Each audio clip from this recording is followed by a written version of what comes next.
Hello, we might make a start. Thank you so much for coming. My name is Chantal Faust. I'm a senior tutor in the School of Arts and Humanities here at the RCA, and it's my absolute pleasure to welcome you all this evening to Mary in my urine, my mouth, my heart, my madness, my sleep, my me, my sea, my me, or Call 1966 by Mary Glass, a lecture by Professor Carol Mavor. I just wanted to give you a little bit of background on the series before we get into the introductions properly. So tonight's lecture is part of SoAH Research Presents, which is a series of public events with guest speakers and performers devised by the research groups that are currently running in the school. The research groups involve MRes, MPhil and PhD researchers, as well as staff researchers, who come together on a weekly basis, each cluster focusing on the implications of a single word. This year, the research groups in the School of Arts and Humanities are Collaboration, which is led by Professor Victoria Walsh, Documents, led by Professor Olivier Richon, Entanglement, led by Professor Johnny Golding, Environment, led by Dr. Sarah Teasley, Reenactment, led by Professor Rebecca Fortnam and Dr. Nikki Coots, and Me, which is led by me.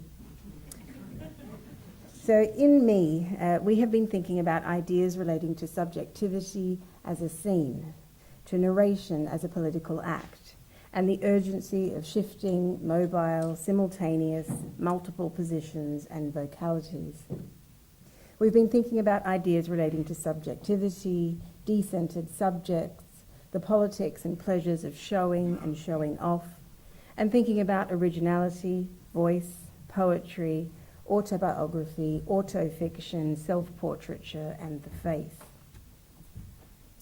When we came to thinking about this evening's event and considering the me-ness of it all, we knew that we wanted a single speaker to represent the Me Research Group, someone who would dive into me as a word, a theme, and a concept, and someone who would tease it, play with it, and whose thoughts on the implications and potentials of me as a subject we would really want to hear. So it was a bit of a no-brainer, really, that we really wanted Carol Mavor to speak to us, and the invitation that we sent to her was quite simple. Dear Carol, we would love to hear you speak about me. Carol Mavor is Professor of Art History and Visual Culture at the University of Manchester. As a writer who takes creative risks in form and political risks in content, she has published widely on photography, cinema, colour and childhood. Carol is the author of Reading Boyishly, Black and Blue, Blue Mythologies, Pleasures Taken, Becoming and Aurelia. She is the Novos Nordic Foundation Professor at Copenhagen University for all of 2019. So we're even especially thankful for her joining us here in London this evening. Just before Carol takes the stage, I would like to thank Juan Cruz, Anne Dufaux, Rebecca Tabman, Joel Chan and Emma Angold for their help with organising tonight's event. Sharon Boothroyd, who is a researcher from the Me Group and who's going to introduce Carol. Sharon is a current research student in the School of Arts and Humanities. She's an artist and writer, and her research offers a feminist interpretation of hysterical narrative as agency through photography and autofiction. Thank you, Sharon.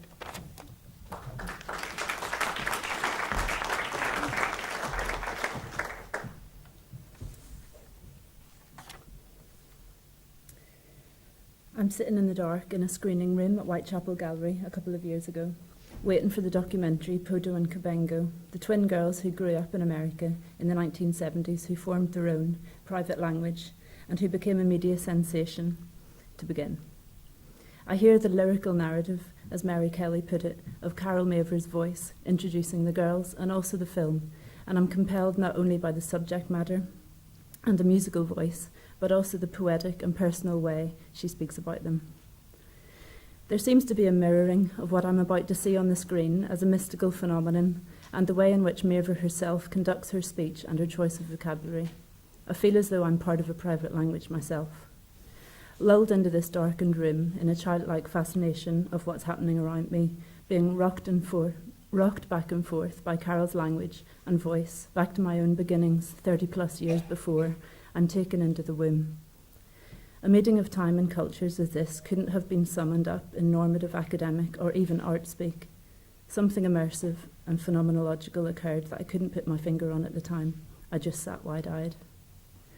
Then, later, when researching for my PhD, absorbed in reading boyishly, I had another catapultingly resonant experience.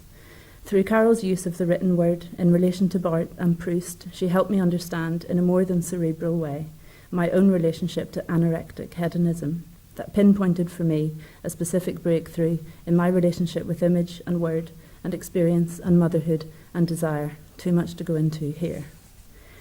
But after that Whitechapel screening, I had the luxury of listening into a conversation with Carol and a mutual friend, the painfully talented photographic artist Esther Teichmann, who has worked with Carol extensively and who, through her images, conveys much of this ethos that I'm failing to describe. Just by listening into their interaction, I felt privy to a connection of human levels that was both based in and transcending language. It seems as though, through image and text, and thought, and in conversation, and in her very vocal lyricism, Carol Mavor both and at the same time gets to the heart of the gut and the mind. Since then, my research has evolved, thankfully, into a critique of normative phallocentric discourse, asking if there are other ways to be heard and other ways to speak. I put much of its beginnings down to these profound experiences, unutterable at the time, of listening to and reading Carol Mavor's work, and so this is a welcome opportunity to thank her for that. In Italy this past summer, I was halfway through Aurelia when someone stole it from my bag. I often think of that thief and hope that they were captivated by Carol's spell and were transformed in a kind of Les Miserables manner. But doubtful of their time to read their stolen goods, I'll transfer these fantasies onto you and trust that you'll be beholden and captivated by Carol Mavor and her wonder and mastery over the visual and linguistic realms. So please can you join me in welcoming Carol Mavor to the stage.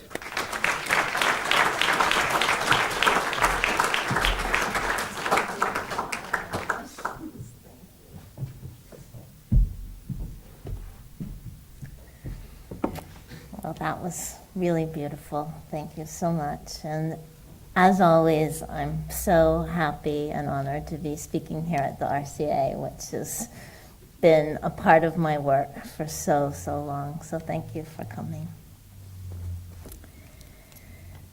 Mary, in my urine, my mouth, my heart, my madness, my sleep, my sea, my me, or Call, 1966 by Mary Glass.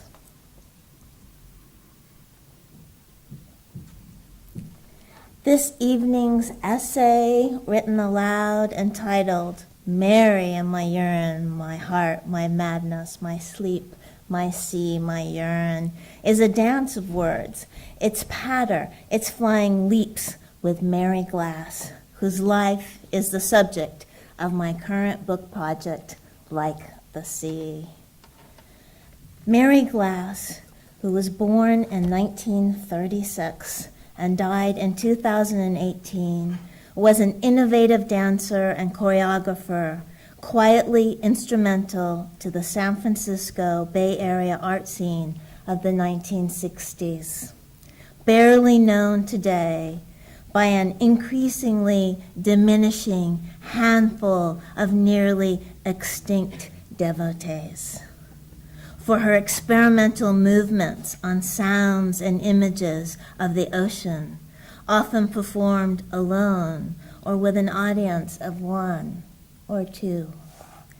She is disappearing like water in water, but I think she would have preferred it that way. She knew other Bay Area dancers of the time, Yvonne Rainer, Anna Halprin, and Simone Forti. She often danced nude. Her signature dance, Call, grew from a letter that she had sent to her close friend, lover, and confidant, the abstract expressionist painter Eliza Vesper. I love Mary. Why is it that God made some people so plain and unpleasant, and others beautiful and kind like Mary? She had an unseasoning, unreasoning, tender love, like champagne, like the tentacles of sea anemones dancing in a salty tide pool. Catch the Baby, the Birth of Mary, August 1936. Like a summer's day, well, it was a summer's day. Hello, whispered each soft wave, each contraction slowly collected in Mary's mother's gravid uterus. Polite maritime greetings. They take their time. The waves barely make any waves at all. Collect and fall, collect and fall. That is all. Mary's mother goes to pee. The toilet is a chambered nautilus shell, scrubbed of its cephalopod, prepared for some unknown blessing, a pearlized orifice, a missing tongue for unspeaking. When Mary's mother stands to flush, a mucousy, blood-tinged sea slug has slipped out of her vagina into the warm tide pool of urine. Lilies and embryos. And then back in bed. And then the waves begin to build. And then bearable small pains at the top of each wave. Swimming cramp, pause. Swimming cramp, pause. Swimming cramp, pause. Time does not fly. Yet clocks chime ever so slowly. And then, and now, and now the waves are big. Steady, up she goes. Nearly unbearable, pain at the top of the wave. Trough to crest, no time to rest. Cruel, crude, mannerless waves, a fishhook in her cervix. She moans deeply. Up there at the top of the huge wave, Mary's mother sees Mary's father on the beach. Hello, Daddy, she screams to him. He cannot hear her. He does not look. Mary's mother will die, she thinks. Drown, drown, drown, drown in pain. A bat ray with its venomous barbed spines at the base of its hopelessly long tail enters her cervix.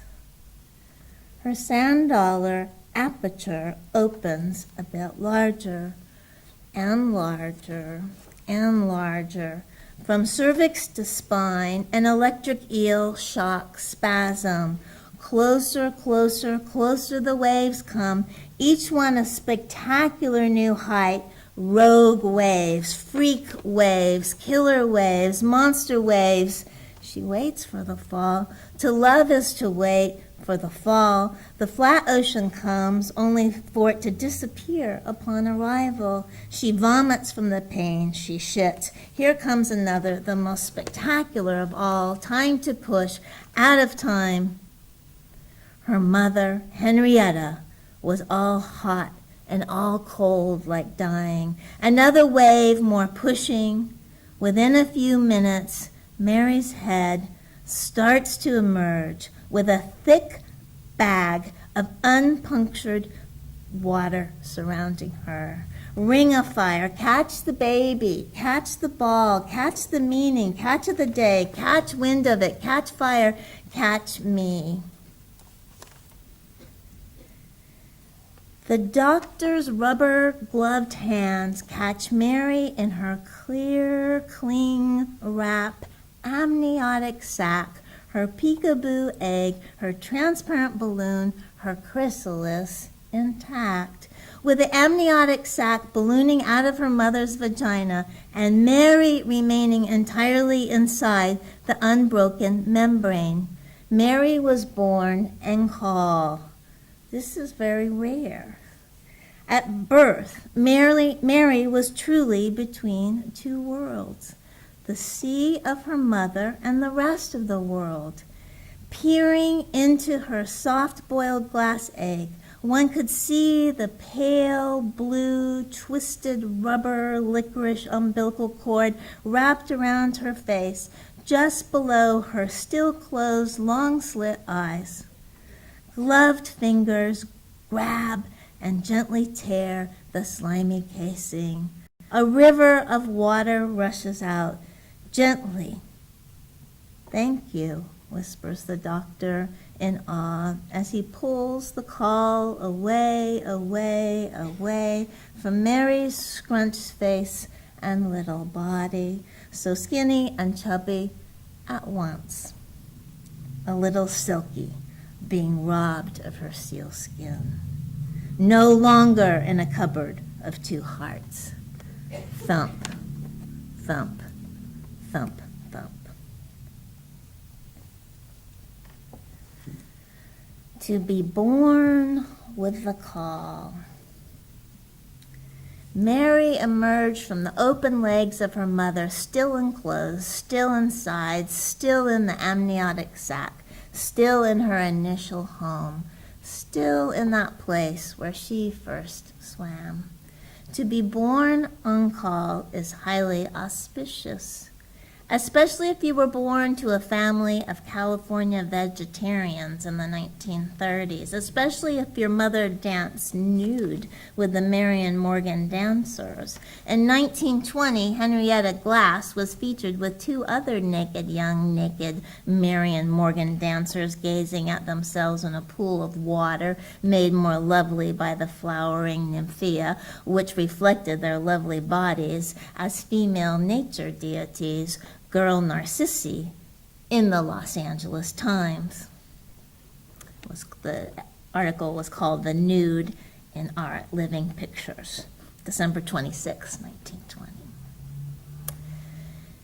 Especially if your father once worked at the Eutrophian, a vegetarian raw food cafeteria in Los Angeles, before becoming a professor at Berkeley, specializing on painting from the Indian walled-in city of Jodhpur, where the houses are coated indigo blue, like a mirage in the Thar Desert, like stunning waves of blue ocean water.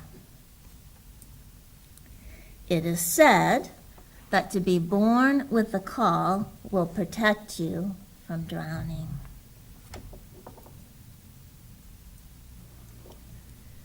The one who does not speak. The word for child in French, enfant, comes from the Latin infans, from in, not, and fare, to speak, the one who does not speak. No one can quite remember when Mary stopped speaking. Was there a last word? Was she 9? No one can quite remember when Mary began to have trouble eating at the table. Was she 9? It was then that her sister Melanie, only 10 months her elder, took it upon herself to feed her older sister. She is more myself than I am. Whatever our souls are made of, hers and mine are the same. When no one was looking, Melanie slipped chewed food from her mouth into Mary's. Their secret, no one saw, nobody knew. I'm nobody, who are you? Mary did not know what she loved more, the kiss feeding, a kiss of sardine sandwich with olive oil and mustard, a kiss of cherry tart, a kiss of slippery oysters, or the secret itself, like warm buttered toast with apricot jam, pre-mastication, kiss feeding. She sucked and she sucked, and she sucked the more fruits which that unknown orchard bore. She sucked until her lips were sore. Plums on their twigs, pluck them and suck them, pomegranate figs.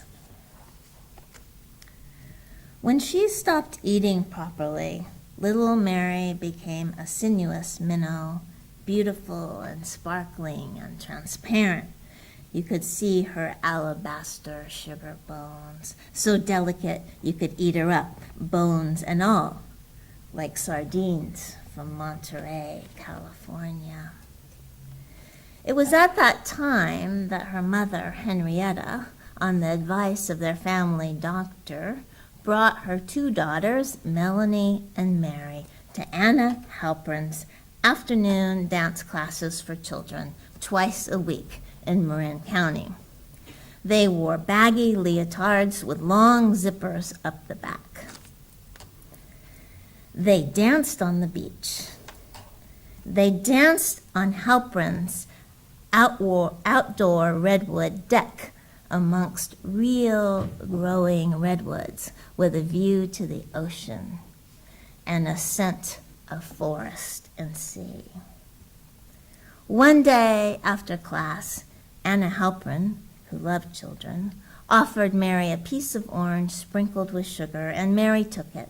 And Mary put it in her own mouth, and Mary chewed it herself, and Mary swallowed it, and Melanie watched. And Mary spoke. She said, "Thank you," to the wonderful modern dance teacher, who was a mother herself and who liked to mother all children.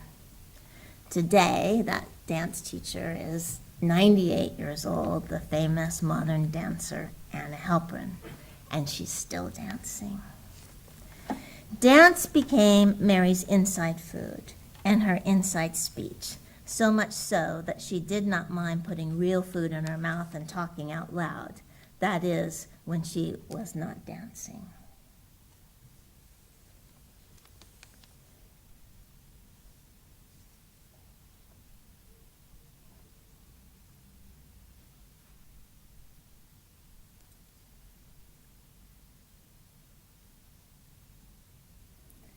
Melanie, melancholy me. She danced for Melanie. She danced for melancholy. She danced for me.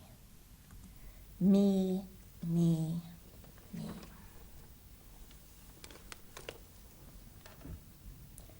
Waka, waka, waka. On the 8th of January, 2018, I visited Point Lobos, California, to meet Mary Glass in person for the first time. I recorded my feelings on my mobile phone as I walked up the hill to Mary's house on a sandy cliff overlooking the ocean. Sounds of me walking on the rock path up to Mary's house. My own breath full of anticipation.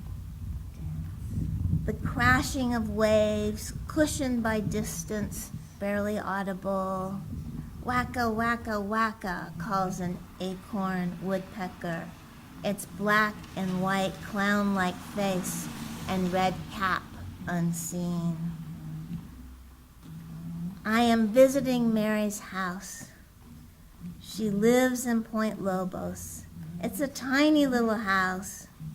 Mary has just turned 82. She's a tiny, beautiful old woman full of joy.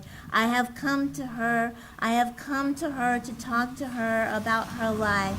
I want to know about her dancing, about her love for Eliza Vesper. I have a desire to know. This desire sprung like a great leak from a book that I've just finished about the Bay Area photographer named Coda Gray, who was influenced by Edward Weston, who took sensual modern photographs of nude men, whom Mary was briefly married to. Upon my arrival, Mary brings me to a little table with 2 chairs. We drink red wine from Mendocino as blue as the sea. 5 objects have been carefully arranged on the table. An abalone shell, a letter that she had sent to her close friend and confidant, the painter Eliza Vesper, Coda Gray's unpublished manuscript. She opens it up to a page with a small print of one of Weston's nautilus shells. The onion skin paper is from another time, transparent like the call. Through the paper, I can read some of his typed words. Unlimited space behind, the amorphous edge suggests. Also, a Super 8 film in a turquoise metal film canister. I notice that she has the projector set up. And a photograph of her as a young woman. I recognize it. It was taken by Edward Weston. Even at 82, original little Mary is still there, her ultramarine, almond-shaped eyes in a liquid state of pleasure. When she closes her breathtaking blue eyes, still clear, not milky with age, it is as though a pair of curtains have been drawn to shut out the view of the ocean. Mary is tiny, briny, not of this world. Her smile comes slowly and gently, never in a flash. Her thin lips, grown thinner with age, smile in a gentle bow. When she smiles, she closes her eyes, her mouth now lined, repeating the same arc as her closed lids. Her eyelashes are the strokes of the handwriting of a child. Her closed eye smile finishes with a spray of childlike chuckle. I am in love with an older woman with silver hairpins. I find her silver hairpins in my bed, her body thin with the muscles seemingly still ready for the flight into dance. When I was studying dance, I wanted to be Yvonne Rainer.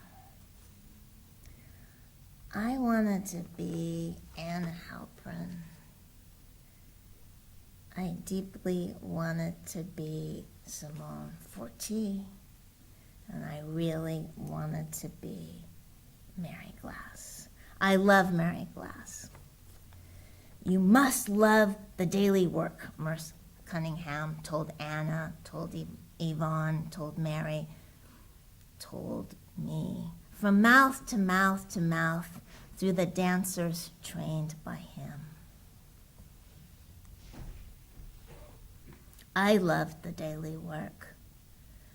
Go to the beach and find those special coves near Santa Cruz and get naked to dance. Nothing between the two of you but your skin, swimming, dancing underwater like water and water, transference, countertransference, purl one, knit two. Mary danced for her entire life since she was 9, save for the interlude of 2 years, 1965 to 1967, when she was briefly married to the photographer Coda Gray. They lived together in the Sierra Mountains, close to San Francisco and Lake Tahoe. They split in 1967, and she moved with her big Newfoundland dog named Shasta back to the Pacific Ocean, back to San Francisco. Interlude, 2 years of no dance. The no dancing began when Coda asked Mary to pose nude for some cyanotypes he was making. She was already 28 years old, but she looked so young. Mary watched Coda coat the huge sheet of smooth, hot-press watercolor paper with his chemical solution of ferric ammonium citrate green and potassium ferric cyanide. Coda applied the solution with a sponge so that there would be no brush strokes. He wanted the surface to be even, as smooth as possible, like Lake Tahoe on a calm day. He was making the paper sensitive to light. Coda asked Mary to lie on the big sheets of coated paper, rounding her body like a crescent moon. He tossed flowers around her like voices to be caught, and then he began to expose her with the hot lights that he shined on her and the flowers and the paper. The hot light felt wonderful on her nude body. It felt erotic. Mary fell in love with the light that reached out to her from him, the delayed rays of a star. When Mary looked at the finished cyanotype of herself curled round like an infant in the womb, she thought she remembered being there. She knew the blue was the sea and the white was the salt that had been pulled out of her body by the harsh light, by Coda. Mary could not dance when she was with Coda. Was it because she was away from the Pacific Ocean, her rumba, her foxtrot, her salsa, her jazz, her pirouette, her me?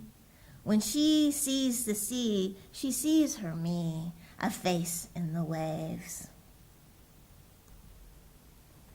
I like you. Mary liked women, don't we all? And Mary's closest friend was Eliza Vesper, who lived from 1926 to 2014, who would become known for breaking into abstract expressionism. The two met when Mary was spending a summer at the Cunningham School of Dance in New York.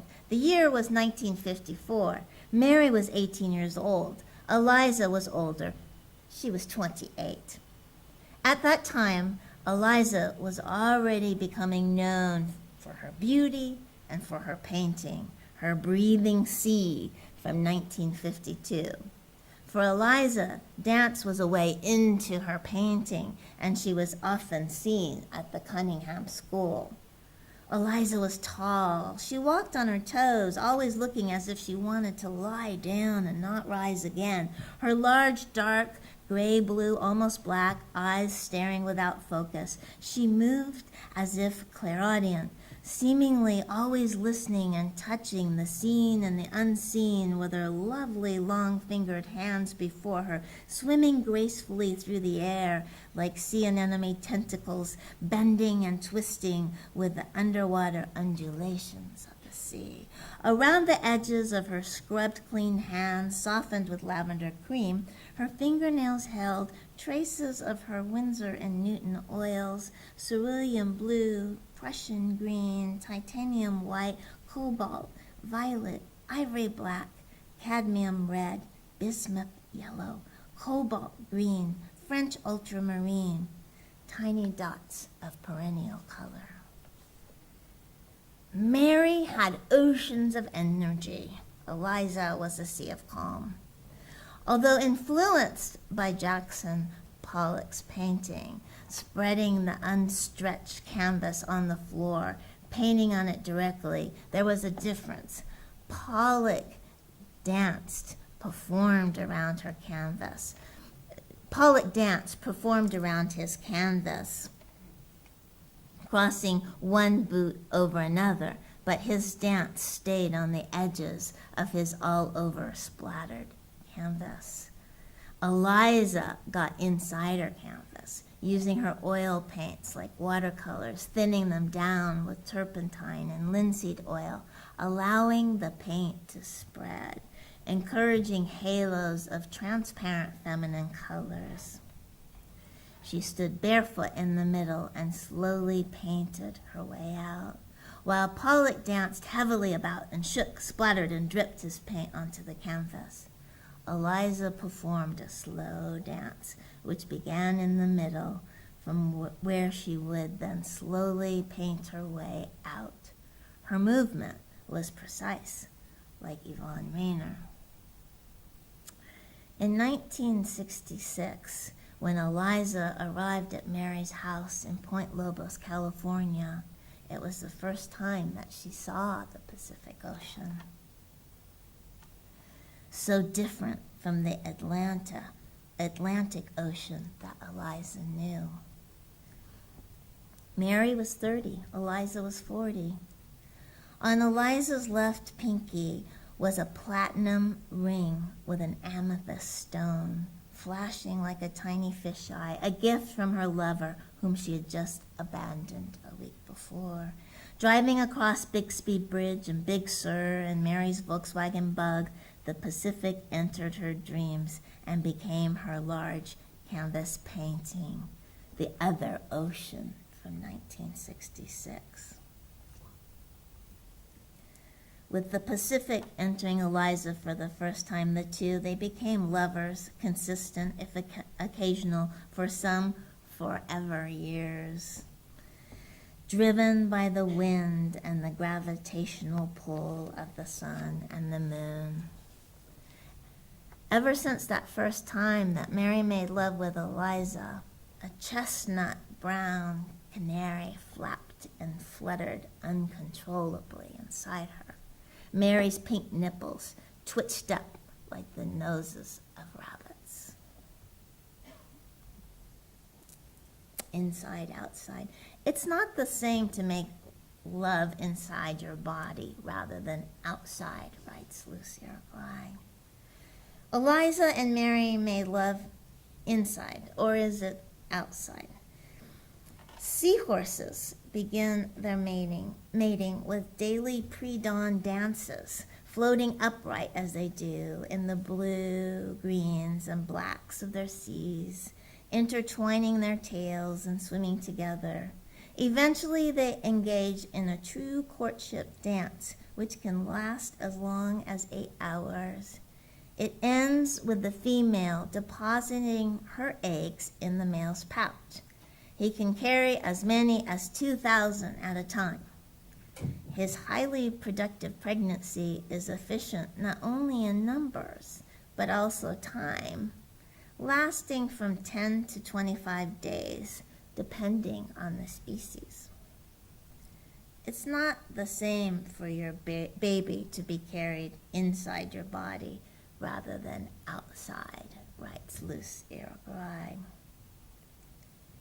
Hippocampus, plural hippocampi. 1. A mythological creature with the front head and forelimbs of a horse and the rear of a dolphin. 2. The scientific name for the real fish we commonly call a seahorse. 3. In anatomy, the part of the brain inside the temporal lobe consisting mainly of gray matter that plays a role in memory and emotion, so named because of its resemblance to the seahorse.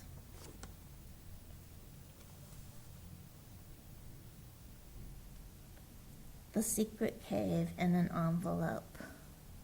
On the outside of the square white envelope placed on the table is Eliza's New York address. Eliza had steamed open the envelope, something she tried to do with all of her precious letters from Mary to keep the envelope intact.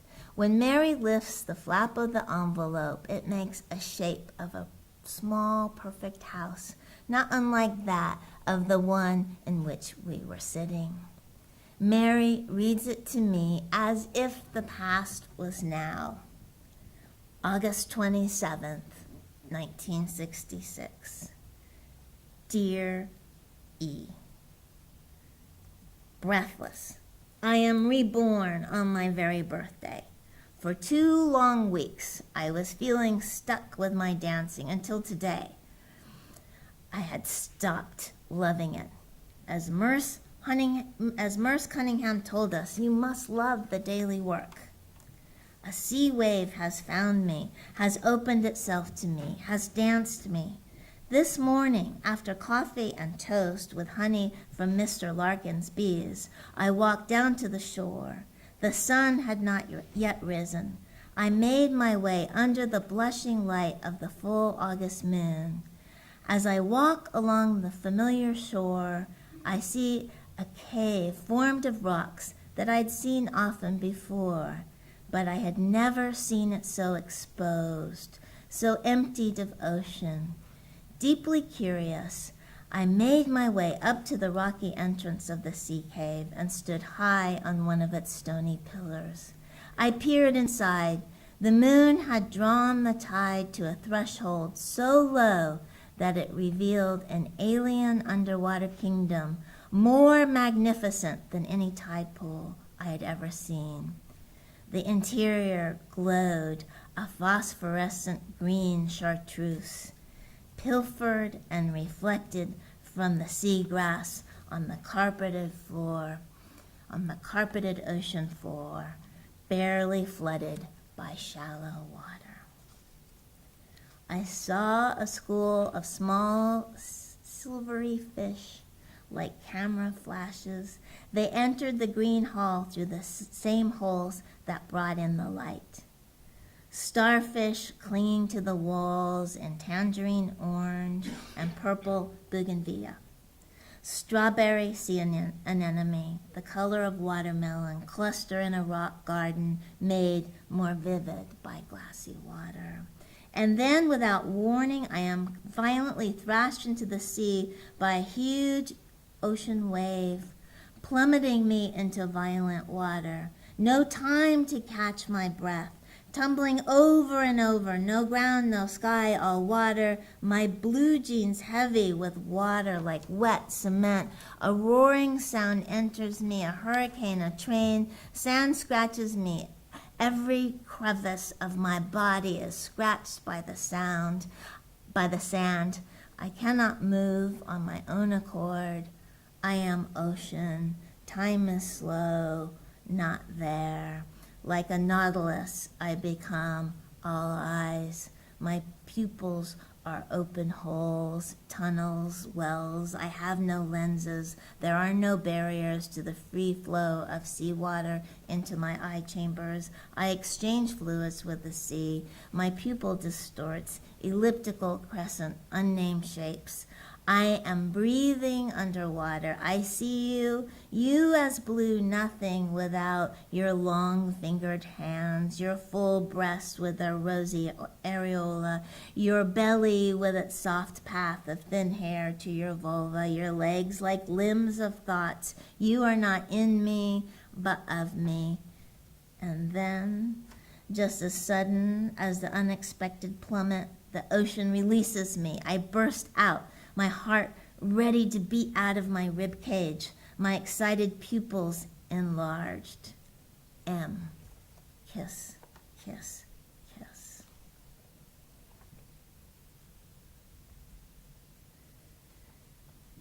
Made Mary's brain feel clean. In 2009, Merce Cunningham died in his sleep at age 90. Good night, Merce. Good night, Moon. In a meadow, a bird flies in one direction, a rabbit runs in another. So it was on Cunningham's stage. The seemingly lack of coercion focused the mind on the individual dancer and the cell of movement. Watching Merce made Mary's brain feel clean, like she was seeing dance for the first time. Salty, clean ocean brain waves of nothing.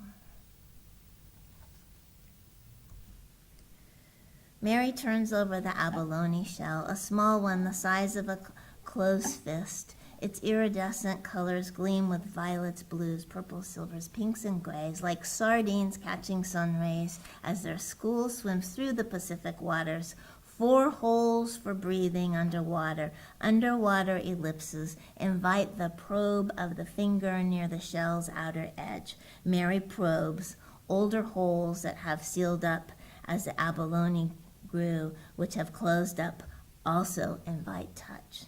Mary traces them too.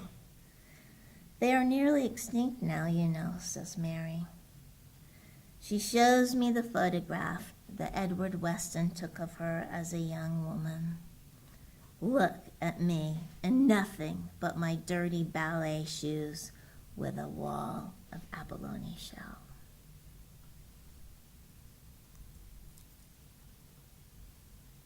Call, the film, 1966. She probes the holes of the film sprocket like she had the breath holes of the abalone. The first performance of Call was done by Mary all alone on the beach. The dance had emerged from the secret cave that Mary found on that day when the tide was unusually low. One day in 1966, on an early morning in late autumn, rosy with the same promise as the day that Mary discovered this cave, Eliza used a Super 8 camera to film Mary dancing Call on the beach. Mary takes me into her small living room and threads the film into the projector. For 15 minutes, we watched the silent film on her clean, uneven walls, the mixture of the mechanical sounds, the distant waves, and our breathing. Mary's, more labored than mine, made everything seem unreal. Hearing the projector going while I watched Mary watching herself watch the sea made me feel a part of the movie too, like water and water. I had no idea the film existed. Like a nautilus, we became all eyes. Our pupils are open holes, tunnels, wells. We have no lenses. There are no barriers to the free flow of seawater into our eye chambers. We exchange fluids with the sea. Our pupils distort, elliptical, crescent, unnamed shapes. Open. As the evening closed, I realized that Mary has Alzheimer's. She believes I am Melanie. For a while, she is 9 again. She remembers our secret. She opens her mouth, a nautilus shell scrubbed clean. Waiting for the call. One definition of love, the belief in something that only the two of you can see. Dance is hard to see. Dance is hard to see.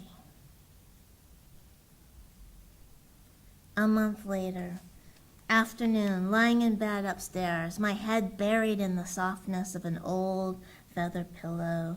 Freshly bathed, naked, I take comfort in the softness of the well-worn, nearly threadbare, well-washed sheets which have been dried on the clothesline outdoors. The birch trees are lit by a nearly full moon. Their arms reach up to the late afternoon, yowling their white bark voices to the moon, visible this day during the day. One birch branch scratches at the window of my bungalow and peers in at me. I pay no attention to this. I'm not awake and I'm not asleep. I am falling asleep, soporific, soft, peaceful, limp, as a sleeping cat. Moon winks, moon thoughts. Hanging low in the sky, the moon is a pale impression against a background of gray-blue. Rock, paper, scissors. The paper moon has found me on the little blue marble. If the earth were hollow, about 50 moons would fit inside. The moon is light, sometimes even in the day. Oh, light of the moon. The moon weighs nothing, 80 times less than the earth. Light, wait. I am waiting. To love is to wait, as sleigh bells seem in summer, or bees at Christmas show. My phone rings softly. It rings me, but it does not fully wake me. I am dreaming of the paper moon, my lips rooting like an infant. Lunar desire. Hello, my little one, I hear in my ear above a sort of dull roaring sound like the sea. The sound of a seashell telephone held to my ear. The sound of my own blood pounding through my heart, splashing, humming, rushing, coming inside my ear. I pretend that it is the sound not of me, but of the ocean, of you. Mary, let's pretend. It is Mary, Mary calling from that place where the moon stretches the round earth into a slight oval, from that oceanic place that knocked out her breath, like being thrown from a horse when she was swimming in the big crushing waves of the Pacific, like the glimmering light of a jellyfish washed up on the beach, like swordfish drizzled with butter and squeezes of tart lemon juice eaten on her 10th birthday at Alioto's restaurant perched high on the San Francisco wharf, like the whiff of her bathing suit the summer of her 10th birthday with a navy blue pleated skirt, part salt, part mildew, part burl, part Pacific Ocean, like the soft sandpaper feel of a sand dollar, warm on the dry side, cold on the wet side, picked up at early morning on Sunset Beach, like Mary's childish voice, her sweet high casual pipe, throws off intonations as if she were tossing roses. There is something in these intonations that always makes me want to catch. And from different worlds, Mary and I laugh and talk. I read about her death in the Santa Cruz Sentinel. Having breathed out, Mary stopped speaking. And it was like I died. I died. I laid down and died as I stood up and walked into the next room. There I died. I died. I laid down and died all day, every day, all day, every day, all day, every day. I died without Mary, without me. Thank you.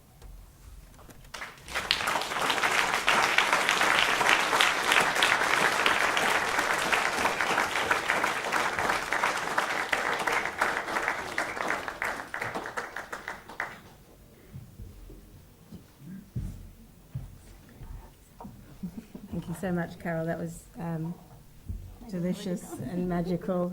What we'd like to do now is invite you to float outside with us into the area outside the lecture theatre, and we will have drinks, and there's an opportunity to speak to Carol as well. Thank you so much for coming, and thank you again to Carol. Thank you.